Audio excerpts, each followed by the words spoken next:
Olá pessoal, sejam muito bem-vindos a mais uma edição do nosso programa Bora Falar de Saúde. Aqui nesse espaço a gente traz informações esclarecedoras, dúvidas relacionadas à saúde, que a gente trata de uma forma descomplicada. E hoje a nossa conversa vai ser sobre a sífilis. Vocês já ouviram falar? Sífilis é uma doença infecciosa sexualmente transmissível, curável, causada pela bactéria chamada Treponema pallidum. Infelizmente, a sífilis está em alta no Brasil e é muito importante que todos saibam como se prevenir, como buscar tratamento. Segundo o Ministério da Saúde, em 2021 foram registrados no país 167 mil novos casos de sífilis adquirida e 74 mil em gestantes. No mesmo período, foram notificados 27 mil casos de sífilis congênita, que ocorre quando a doença é transmitida da mãe para o filho durante a gestação ou parto. No primeiro semestre de 2022, já havia sido registrado o total de 122 mil casos da doença no país e a doença, infelizmente, segue avançando. E para falar sobre esse tema tão importante e tão preocupante, nós recebemos aqui a enfermeira Ilara Costa, especialista em saúde coletiva com ênfase em vigilância epidemiológica e que atua na Gerência de Vigilância Epidemiológica da Censa, integrando aí a equipe do programa de IST-AIDS e hepatites virais. Também temos aqui no estúdio com a gente o médico infectologista Bruno Jardim. Ele é mestre em Medicina Interna e Ciências da Saúde pela Universidade Federal do Paraná, com atuação tanto na rede municipal como na rede estadual de saúde. Sejam muito bem-vindos aqui ao nosso podcast Bora Falar de Saúde. É um prazer tê-los aqui. Nara, obrigada pela sua presença. Obrigada, eu que agradeço pelo convite. Bora falar de saúde, né? Bora falar de saúde. Seja bem-vindo, Bruno. Obrigada, viu? Obrigado, doutora. A gente fica muito satisfeito com o convite. É um prazer estar aqui. Então vamos lá. Gente, hoje o assunto é sério. Vamos aí informar a população sobre o que é sífilis, como é que a gente pode evitar, quais são os tratamentos, o que pode ser feito, né? Então, assim, o primeiro aspecto que eu gostaria de abordar sobre a sífilis é que essa doença, ela persiste há séculos, elas desafiam sempre os sistemas de saúde. Então, me digam o que vocês têm aí para me dizer sobre o cenário epidemiológico atual e por que o controle da sífilis ainda é tão desafiador, ainda é tão difícil da população entender que essa é uma doença que é transmissível, que tem cura, que é transmissível sexualmente e ainda é tão difícil assim a população ter essa consciência. Qual é o cenário epidemiológico que a gente tem? No Brasil, em 2017, houve uma grande incidência de sífilis. E aí o Ministério da Saúde já reconsiderou como uma doença reemergente e foram programadas várias estratégias para que houvesse a redução da sífilis até 2030. A gente fala da sífilis adquirida, da sífilis gestante e também da sífilis congênita. O que é adquirida? Adquirida seria na população em geral, adulta, não gestante, homens e mulheres, e a gestante é aquela que comete durante a gestação ali, aquele prazo gravídico da mulher, e também a congênita é quando ocorre ali a transmissão vertical intraútero, né, que acaba infectando o concepto da mãe que está ali gestante. Então, assim, em 2014 até 2016 houve uma falta de penicilina e um dos determinantes para que essa sífilis ela voltasse a ter uma explosão de casos nacionalmente falando foi essa redução ali, essa ausência da penicilina, que é o principal tratamento que é utilizado para o tratamento ali da sífilis, e também a questão do menor uso do preservativo, né, que é a nossa principal forma de prevenção para prevenir a sífilis propriamente falando. A gente tem em Manaus, aqui entre 2017 a 2022, que são os dados do Boletim Epidemiológico de 2022, que o Brasil praticamente triplicou ali a sua taxa de incidência em relação à sífilis em adultos em geral, que é a sífilis adquirida. Então ele saiu de 42,9, pulou para 142, se eu não me engano, 150 mais ou menos. Então ele triplicou, realmente foi uma taxa que triplicou. Ali a gente consegue ver que a cada 100 mil habitantes, essa taxa significa de 140 a 150 pessoas estão acometidas ou serão acometidas pela sífilis, né? Foram acometidas pela sífilis. Quando a gente fala em sífilis em gestante, a gente vê na série histórica do mesmos 5 anos passados, que ela se manteve em um momento ali gradativo. Saiu de 22 ali para 27 agora, em 2022. E já a sífilis congênita, ela veio de uma taxa também mais baixa e agora está em 9,9 casos de sífilis congênita a cada 1.000 nascidos vivos. Então a gente vê que nas três modalidades da sífilis que a gente consegue, né, ter hoje aí pela notificação de vigilância epidemiológica, houve esse aumento. Em Manaus, falando especificamente do nosso município, a gente também vê essa taxa de detecção aumentando. Desde 2017 para cá, a gente já tem, em 2022, existem 180 casos a cada 100 mil habitantes. Então, para Manaus, ela está um pouquinho acima desse cenário, né, epidemiológico nacional, porém, a taxa de sífilis congênita, que é aquela que a gente consegue 100% interferir, que é quando a gente trata a mãe ali no pré-natal, e consegue proteger essa criança dessa infecção, a gente está abaixo da média nacional. A gente está em 2022, ficamos com 9,1 e a nacional a gente está com 9,9 casos a cada 1.000 nascidos vivos. Nossa, são dados importantes, né, doutor Bruno? Dados muito importantes. A gente entende que, pela característica da sífilis, de ser uma doença de transmissão predominantemente sexual, né, por meio da relação entre as pessoas, né, a gente entende que é um cenário que precisa de intervenção, né? E é necessário que tanto a população esteja alerta em relação a isso, né? Que saiba que a doença existe, que tem um diagnóstico simples, o tratamento é fácil de ser realizado e propõe a cura mesmo, a resolução da doença, né?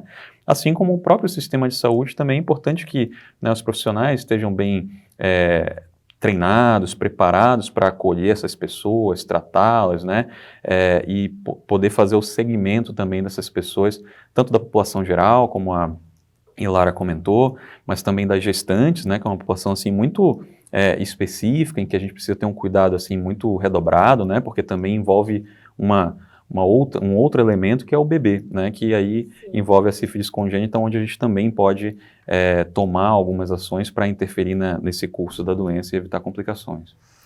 Então a gente vê aqui que uma das formas eficazes da gente poder prevenir não só a sífilis, mas como hepatite, HIV, é o uso do preservativo. E a gente vê, por outro lado, que o número de casos tem aumentado muito e isso está crescente. Então, a gente nota aí que as pessoas estão se cuidando menos, não estão usando preservativo, né? Vocês acham que é necessário que a nossa sociedade, que os órgãos de saúde insistam em campanhas educacionais sobre o preservativo, sobre prevenção dessa doença? O que é? Onde é que está falhando? As campanhas de informação ficaram menores? Hoje, obviamente, assim, o preservativo é uma das principais frentes em relação à prevenção, né? Não só de sífilis, mas de infecções sexualmente transmissíveis como um todo, né? E aí você comenta bem sobre HIV, HPV, né? Gonorreia, clamídia, uretrites, né? Mas hoje a gente fala muito mais, não só, a gente tenta não centralizar todas as medidas somente no preservativo, mas no que a gente chama assim de prevenção combinada, né? Que seria assim uma série, um conjunto de estratégias que, quando unidas, né, todas as estratégias, elas têm o mesmo propósito, que é diminuir o risco de infecção sexualmente transmissível. Envolve, né, o uso regular, né, o uso correto do preservativo, que é aquele uso em todas as relações durante toda a relação sexual, mas também outras medidas, como a testagem diagnóstica, né? A gente só sabe que uma pessoa tem sífilis quando ela faz o diagnóstico, então a testagem precisa ser ofertada, as pessoas precisam fazer. O tratamento adequado é uma forma de prevenir também a sífilis e outras doenças, porque quando a gente trata uma pessoa, a gente também tem um impacto epidemiológico, um impacto coletivo, né? Aquela pessoa passa a não transmitir mais para outras, né?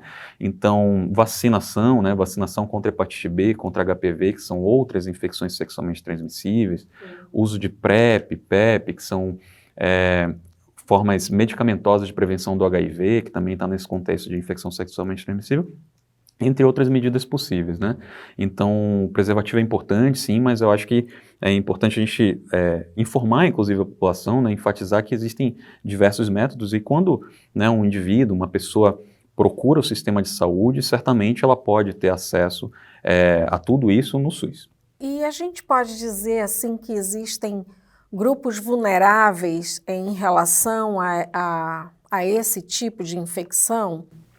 Sim, a gente consegue hoje, por meio da estratificação de risco, que é uma abordagem que é utilizada pelos profissionais lá das nossas unidades de saúde, conseguir ali detalhar em relação às vulnerabilidades individuais, sociais e tentar fazer com que aquela pessoa ela utilize, né, da nossa prevenção combinada, que existe ali, ofertar as formas de prevenção e os nossos grupos principais ali que estão expostos às ISTs são os HSHs, os profissionais do sexo.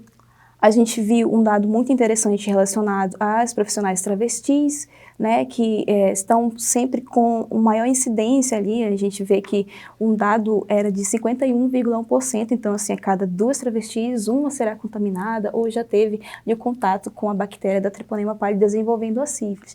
Então, nossas principais populações-chave que a gente chama dentro do programa são essas. Mas é importante destacar que apesar de essas populações serem ditas vulneráveis, né, justamente porque a prevalência, a frequência nessas populações é maior do que na população geral, é importante entender que não são somente essas as populações afetadas, sim, né? Sim. Qualquer um aqui, né, que seja exposto a sífilis ou a outras infecções sexualmente transmissíveis, pode ter a doença, né? Então é importante a gente esclarecer isso até para eliminar estigmas, né? Não marcar aquelas pessoas como grupos de risco, mas como populações que são chave nesse enfrentamento, porque não só tem uma prevalência maior, mas existem determinantes assim, né, da fragilidade, as vulnerabilidades coletivas, individuais, como a Lara comentou, que podem expor essa pessoa a um risco maior, uma prevalência maior dessas doenças, né?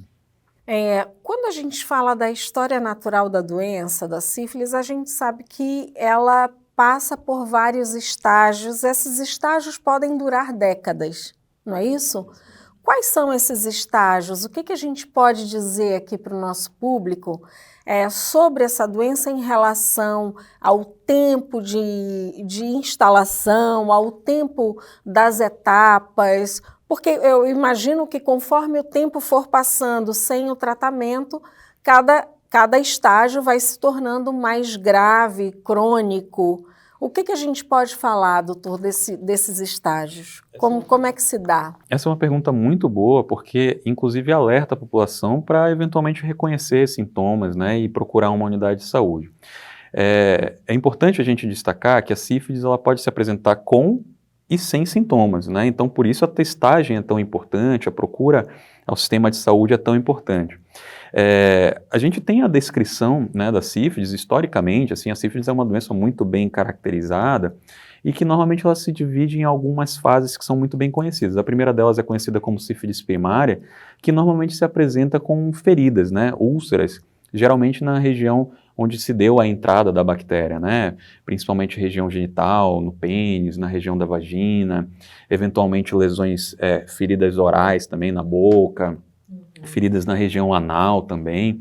E normalmente essas feridas, elas duram, elas permanecem ao longo de dias, a semanas, e elas têm uma característica que às vezes elas podem até passar despercebidas pelo indivíduo, pelo paciente, porque elas geralmente não doem, geralmente são uma lesão única, que não dói, né, que às vezes pode passar assim como se fosse uma cura, uma resolução espontânea. Semanas depois, geralmente essa doença ela passa para uma fase secundária, que é uma fase em que normalmente é uma manifestação assim com lesões de pele, como se fosse assim um vermelhão pelo corpo, várias pintinhas vermelhas, às vezes os gânglios inchados, as ínguas, né? Tipo quando a gente tem uma dor de garganta. Isso de quanto tempo da primária para a secundária? Geralmente ao longo de semanas isso, um intervalo assim de semanas, né? Pode durar alguns meses até, e depois dessa apresentação. A pessoa pode sentir assim gânglios inchados, né, na axila, no pescoço, na virilha, às vezes lesões que podem até se aparentar às lesões do HPV, por exemplo, lesões semelhantes às verrugas, por exemplo, né, e até anos depois pode se apresentar com uma forma chamada de sífilis terciária, que hoje, devido ao tratamento eficaz, né, amplamente disponível, é mais raro da gente encontrar, né, mas que pode afetar virtualmente assim, em qualquer lugar do corpo, né, pode afetar a pele com lesões assim, mais vistosas, né, pode afetar a visão, pode ter alterações neurológicas como demência, né, alterações do aprendizado, da memória, né, e até alterações no coração, alterações cardiovasculares.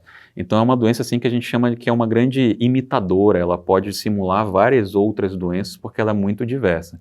E como eu comentei, é muito importante destacar que existem essas fases assim silenciosas, as fases em que a pessoa fica sem sintomas, que é o que a gente chama assim de sífilis latente, né? Então a pessoa pode estar convivendo com sífilis, né? Não ter sintomas, mas ainda assim essa bactéria pode ser transmitida para outra pessoa por meio do contato sexual. Então por isso a testagem, o diagnóstico e o tratamento são importantes, né? Exatamente. Outra questão preocupante é a sífilis congênita, que a Emily muito bem colocou logo no início, né? Em relação à transmissão da mãe para o filho na gravidez ou no parto, como é que está esse cenário da sífilis congênita aqui, tanto no Brasil como aqui na nossa cidade? Bom, a sífilis congênita, na maioria dos seus casos, assim, quando a sífilis acomete a gestante durante a gestação, se essa gestante ela não adentrou em nenhum momento ali no pré-natal, fez exames ali para identificar essa sífilis, 50% dos casos, infelizmente, terá um desfecho negativo. Falando mesmo propriamente dito, vai acabar em aborto, né? Vai ser um natimorto. Então, assim, e quando isso não acontece, a criança pode nascer com vários defeitos congênitos, né? Ali a surdez, a cegueira, são os dentes de sabre, que são chamados, alterações nos ossos, né? Então, assim, ele realmente vai causar vários danos à criança. Por isso, a importância da mãe quando detectar ali, sentir os sinais presuntivos da gravidez, procurar a unidade de saúde para ter a confirmação e dar seguimento ali nos exames de pré-natal de rotina que são implementados ali na nossa unidade de saúde. Ela vai identificar e vai tratar. E o mais importante é que ela dê o seguimento no tratamento, né? Porque assim, a gente ainda tem hoje em dia, e é uma das situações que a gente vem trabalhando para reduzir, a questão da taxa de abandono de tratamento, né? Que infelizmente ela dentro do pré-natal, mas aí fez a primeira dose de penicilina, que é um tratamento, né, doído, a gente conhece, né? A gente sabe que a penicilina ela realmente dói, e aí a gente precisa que essa mãe ela esteja conscientizada do que pode causar aos filhos, a criança ali no concepto, se ela não finalizar o tratamento. Então é muito importante que ela faça os exames para monitorar a cura, né, exames que são feitos mensalmente ali para verificar se há queda na titulação e finalize todo o tratamento e segmento da sífilis. Eu coloco aqui até como um outro desafio, porque é necessário também desmistificar isso, né? Fazer com que a mulher ou o homem saibam que essa doença tem cura, é tratável. E uma das coisas que a gente vê muito assim, quando a gente aborda uma gestante, que se ela for fazer o pré-natal, que às vezes a gente já descobre só ali durante a gestação, que ela precisa levar o parceiro dela para também fazer o tratamento, porque não vai adiantar, né, doutora, ela fazer o tratamento, fica curada, vai para casa e aí tem um novo contato e aí pode se contaminar de novo, né? Exatamente. Essa é uma palavra que eu acho que é muito importante, que é a gente desmistificar mesmo assim, o cuidado da sífilis e das infecções sexualmente transmissíveis como um todo. A gente precisa entender que quando a gente trata bem a infecção sexualmente transmissível, a gente tem impacto tanto individual quanto coletivo. E eu acho que a sífilis é uma grande representação disso, porque aqui fica muito bem assim caracterizado, né? É o pai, a mãe, futuramente o bebê, que podem estar envolvidos nesse contexto de uma mesma doença. Então, é importante isso que a gente chama assim de abordagem da parceria, né? Dessa pessoa também ser chamada, né? De ser cuidada, passar por exames diagnósticos, passar por eventual tratamento, porque evita até uma nova transmissão, uma reinfecção dessa gestante e, consequentemente, do bebê. Então, essa é uma abordagem mais integral, que envolve, né? Mais do que uma única pessoa, e que a gente fazendo bem, a gente tem impacto, desfecho positivo lá na frente. E além do mais, nós como profissionais de saúde, além do tratamento, o encorajamento dessas pessoas para fazerem o tratamento, porque fica aquela coisa de ainda um querer culpar o outro, né? Eu peguei de você, você não pegou de mim, então gera todo um conflito que nós precisamos aí mediar, mas sempre tranquilizar, dizendo que se fizer o tratamento correto, certinho, a gente consegue ter a cura, né? O mais importante que tudo é a gente poder virar a página do problema de saúde, né? Evitar complicações lá na frente com uma abordagem mais completa. A partir do momento que a gente detecta ali através do exame, a mulher ela vai na unidade básica de saúde, quando ela não está grávida, porque esse é um teste que é obrigatório a todas as mulheres que fazem o pré-natal na rede básica. Este exame, inclusive, é um item de um indicador, que é o Previne Brasil, que avalia a qualidade do atendimento na atenção básica. Então, é um item principal, ali o pedido do exame de sífilis na gestante. Mas quando a mulher não está gestante, qual é a frequência que ela deve fazer esse exame? Existe alguma coisa assim, algum protocolo? De quanto em quanto tempo? E depois que a gente descobre que ela está positivo e começa o tratamento, com quanto tempo eu preciso repetir o exame para saber se ela negativou ou se ela ainda está doente? Na população em geral, a gente tem que o teste é preconizado para as pessoas que têm a vida sexual ativa, ali a partir dos 30 anos. Nas populações que a gente chama populações chaves e mais vulneráveis, que foram aquelas as quais citei no início da nossa conversa, é preconizado ali de 6 em 6 meses, né? 2 vezes ao ano. Já para aquelas pessoas que estão em acompanhamento, que fazem, por exemplo, uso de PrEP, e algumas outras da prevenção combinada, é preconizado que seja realizado trimestralmente, ali de 3 em 3 meses. Né? Tem uma frequência um pouquinho menor pela estratificação de risco mesmo, elas estão mais expostas ali a ser contaminado pela sífilis ou outras ISTs, porque existem outras ISTs que também são ali o combo, né, da testagem rápida, HIV, hepatite B, hepatite C e a sífilis. Qualquer pessoa que já tenha tido exposição sexual em algum momento da vida, se recomenda que faça pelo menos uma vez por ano, né? Como a gente comentou, assim, existem momentos em que a sífilis é assintomática, não tem nenhuma manifestação clínica, então a gente só descobre quando testa mesmo. E claro, é muito importante destacar que a gente também testa quando tem suspeita clínica, né? Então, se a pessoa vem com todas essas manifestações que a gente comentou mais cedo, mas eventualmente já fez um teste no ano, não, poxa, não vamos fazer porque você já fez a sua cota do ano. Obviamente não, né? A gente vai testar diante da suspeita clínica também.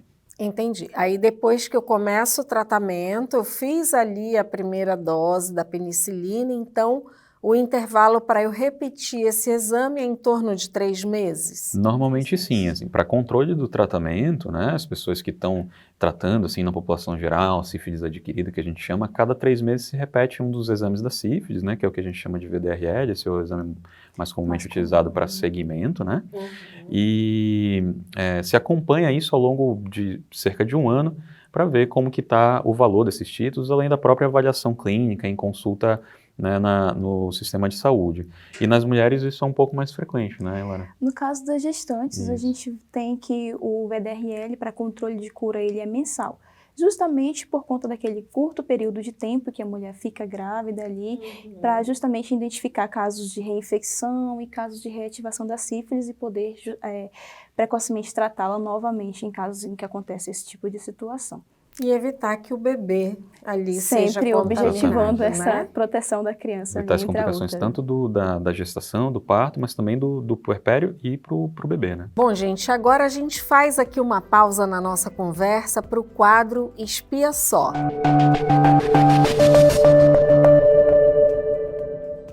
Inicialmente, a sífilis era chamada apenas de doença venérea. Médicos franceses acreditavam que a principal causa da doença era o ato sexual e, por isso, a associação com Vênus, a deusa do amor. Uma das primeiras epidemias de sífilis ocorreu no século XV na Europa, levando milhares de pessoas à morte na época. A penicilina, antibiótico usado no tratamento, ainda não havia sido descoberto.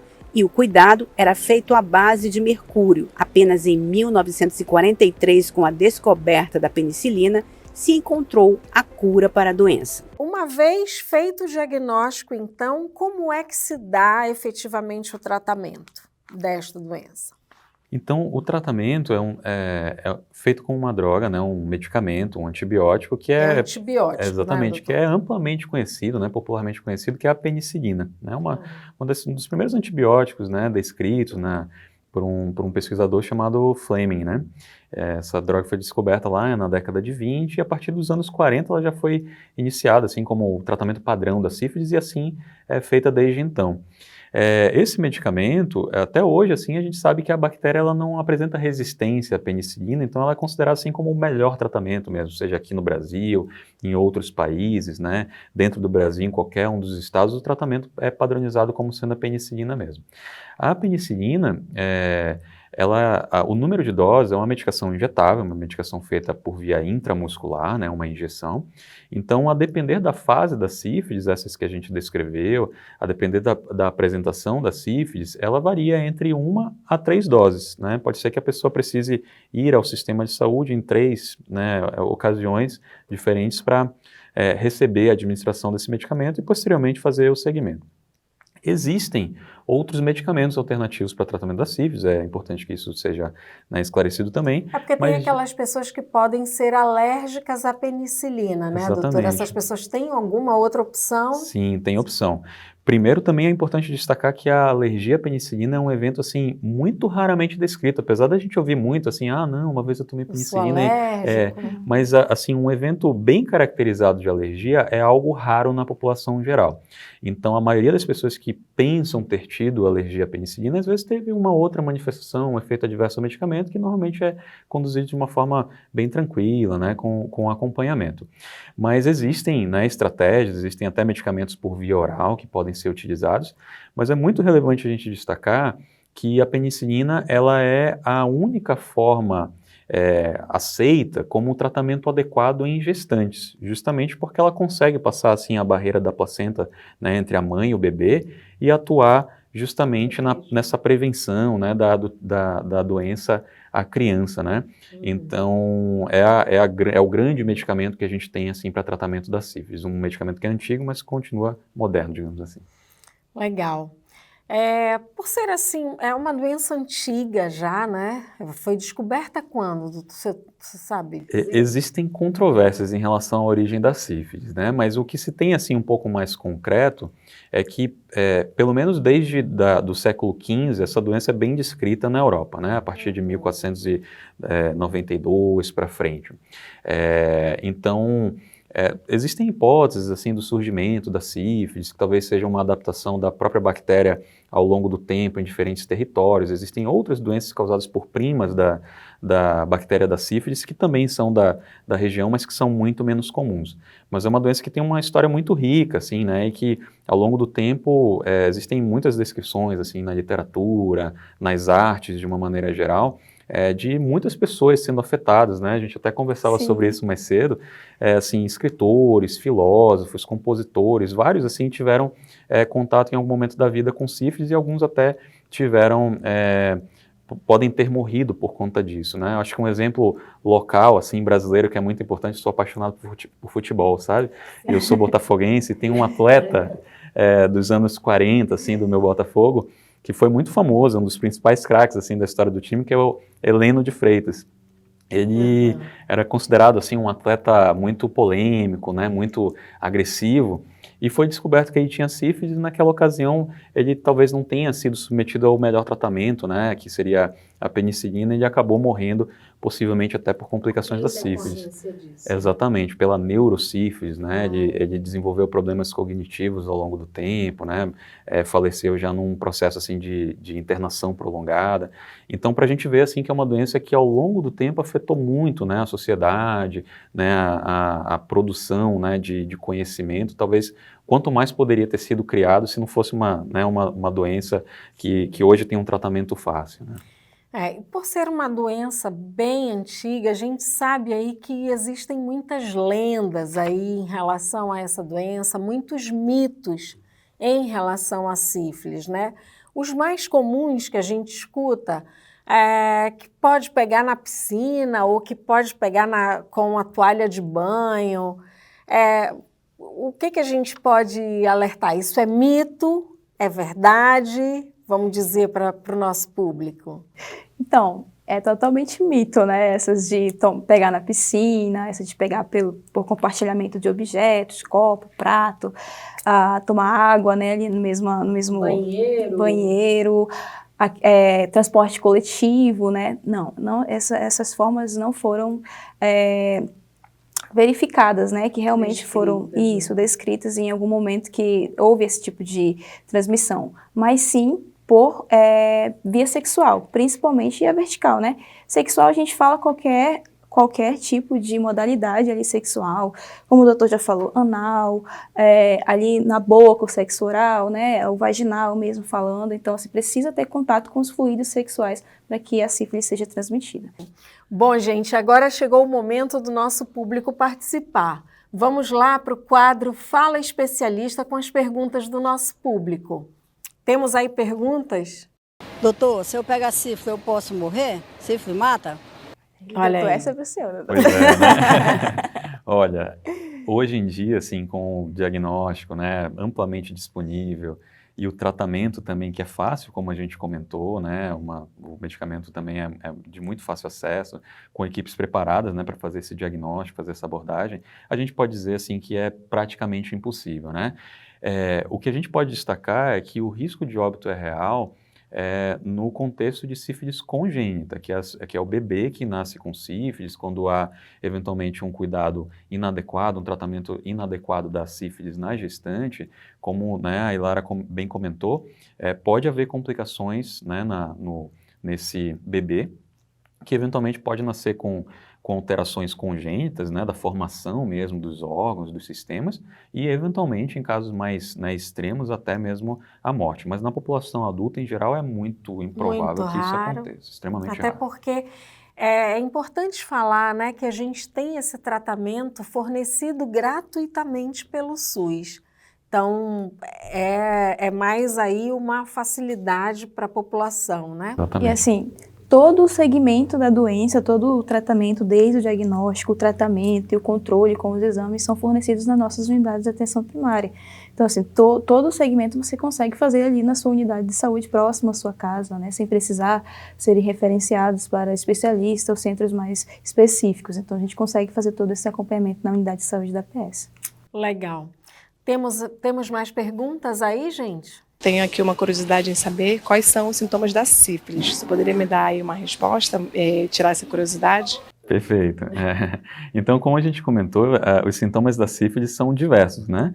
Então, desde a presença mais precoce, né, de sífilis, da sífilis primária, que é aquela apresentação com ferida, né, com úlcera, que geralmente não dói, uma ferida assim que tem as suas bordas um pouco mais elevadas, parece uma ferida assim um pouco mais limpa e que às vezes pode melhorar sozinho, mas que não significa cura, né? É uma evolução natural. Mas entre os sintomas da sífilis também podem se apresentar manchas pelo corpo, né, que geralmente não coçam, alterações oculares, alterações da audição, ínguas pelo corpo também, né, lesões da pele, das mucosas que parecem também verrugas, né?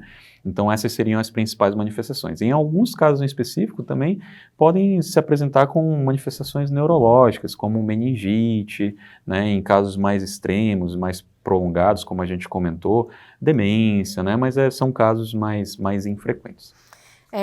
Só uma observação para deixar aqui para a gente. Quando o senhor fala que uma das manifestações se dá por lesões nas áreas genitais ou na boca, geralmente a gente vê que o público, ao ver uma lesãozinha, uma ferida, tenta usar várias pomadas, né? Eu acho importante deixar isso aqui, porque vai usar uma pomadinha cicatrizante, vai conversar com a vizinha já teve parecida, passa a pomada para ela. Enfim, é importante a gente dizer aqui, deixar dito que qualquer alteração, tanto de pele, se você nota ali alguma alteração, procura uma unidade básica de saúde.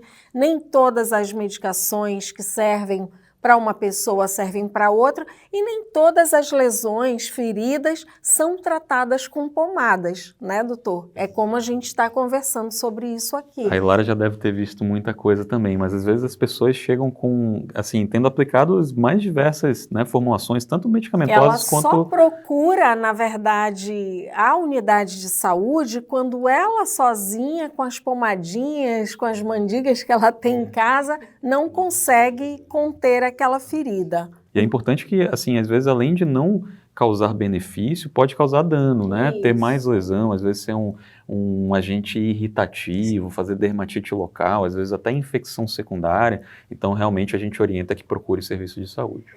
E orienta que não usem medicamentos sem uma orientação médica, uma indicação médica, né? Uma coisa muito interessante que acontece também é a questão das lesões da secundária, características ali, as pápulas, roséolas que aparecem nas palmas das mãos ali, nas plantas dos pés, aqui no tronco também, elas são comumente confundidas com alergia. E como as características da sífilis, sinais e sintomas, elas são autolimitadas, ou seja, elas chegam a sumir sem nenhum tipo de tratamento, a pessoa toma um antialérgico, me curei. Poxa, era alergia mesmo, olha aí, eu não Passou. sabia. Então a gente tem que ter esse pensamento, se a gente teve uma exposição de risco, uma relação sexual desprotegida, procurar uma unidade de saúde para fazer a testagem e possivelmente identificar e tratar a sífilis, que é 100% curável. É isso. Mais perguntas aí, gente?